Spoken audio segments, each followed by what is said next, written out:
For the first time in 9 years since I was first introduced to Star Wars RPG, I finally get to be a player again in a campaign. After looking into some of the different careers and specialization options, using the wiki to see some of the sourcebook exclusive specializations, I finally decided on the Consular Arbiter. While the career sourcebook isn't required for me to play the Arbiter due to the skill tree being posted on the wiki, I have always wondered what kinds of things could be found inside and if it was worth it as a GM or as a player character to pick up. Being super excited to be finally on the other side of the table, I decided now was the best time to try to grab Force and Destiny Consular Sourcebook, Disciples of Harmony, and see for myself finally what these books had to offer. Welcome to the Tabletop Empire. My name is Nate, and today we're going to go through this career sourcebook right here, so that way you can make an informed decision. And at the end, I'm going to give my 2 cents on whether you should buy one for your player character and or as a GM. Okay, so here we have the Force and Destiny Disciples of Harmony, the source book for consulars. Let's open it up and see what we got. So when you first open up this book, the first section is going to be a little, a couple pages. I think there's 1, 2, 3. Yeah, about 3 pages of like what a consular is, and a little bit more detail than what you get in Force and Destiny. This should give you a good idea of maybe the headspace that your character might be in when they're making them, and just what they're really for. And then when you get into chapter 1, it's going to be kind of all the information that you need to build a consular character. So it's going to have various like backgrounds for ideas for your character, really. It's going to have some morality stuff, some extra emotional strengths and weaknesses from what's in the core rulebook that maybe tie a little bit better into what consular is. We also have some new species here. We have the Arcanian, the Powan, and the Kazian.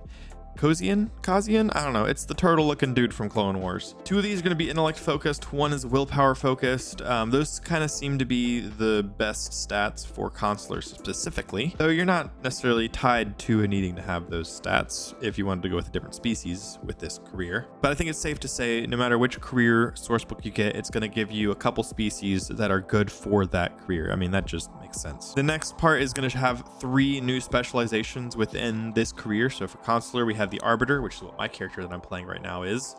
Then we have the Ascetic and the Teacher. And then you have a whole page for the talents you might find within these specialization trees. And then it goes into consular motivations, so just more options for what might best fit your character. Now, one of the cool things about the career source books is that they give you signature abilities, which these are pretty much like add-ons that go on to the bottom of pretty much completed specialization trees. These are going to be super strong talents, just due to the nature of it being really expensive and hard to get to. As you can see, it kind of looks a little bit like force powers in the way that you upgrade the signature like base ability, but the prerequisite to buying these is having all 4 of the specialization tree bottom things completed. So like you would have to have, if you wanted to add it on the bottom of Teacher, you would have to have Dedication, Grit, Skill Teacher, and Force Rating all down here because this tree goes right underneath. This also adds a couple new Force powers. We have Imbue, Ebb and Flow. So needless to say, if you buy a career source book within Force and Destiny, it's probably going to come with some extra Force powers for you. And then chapter 2 is going to be all about new equipment, new ships, new gear, all that fun stuff. So we have a whole list of new weapons, armor, gear and equipment,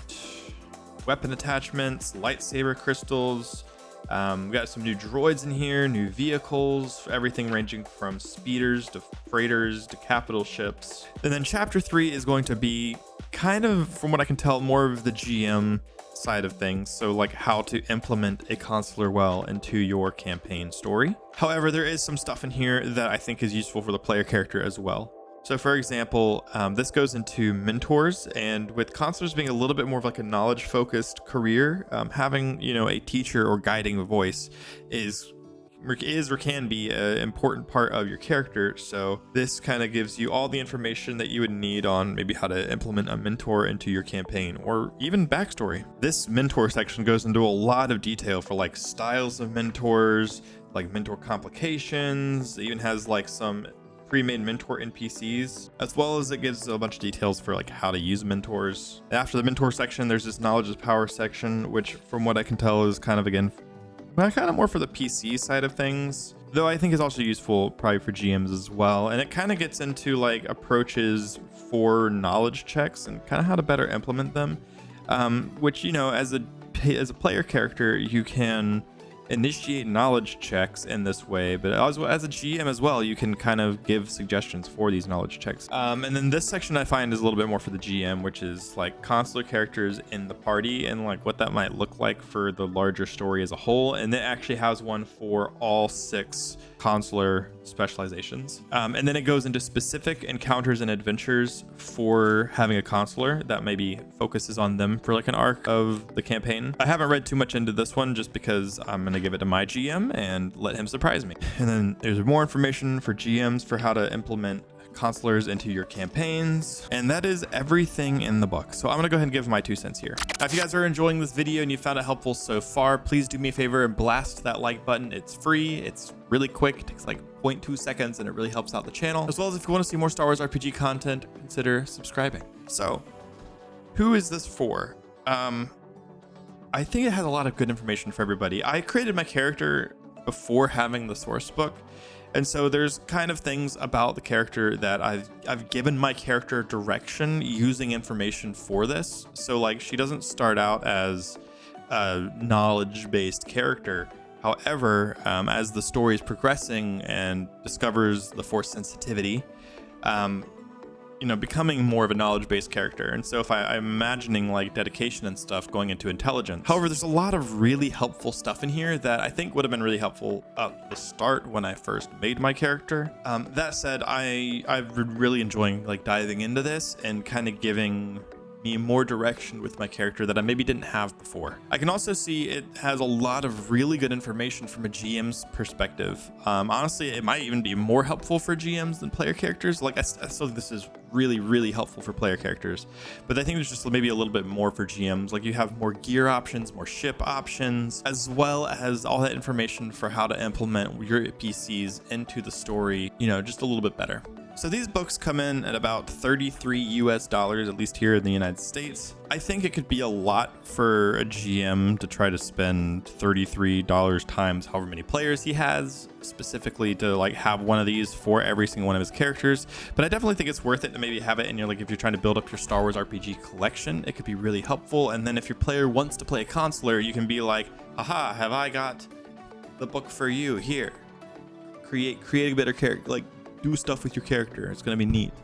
As well as you have all that information in there for maybe how to add some encounters that really lets your player character shine. But as a PC, I definitely don't regret buying this at all. I think it's going to be super helpful, and I'm excited to hand it to my GM and just see how he maybe implements this stuff into our campaign. So this should give you a good idea for what kinds of things you can find inside of these source books.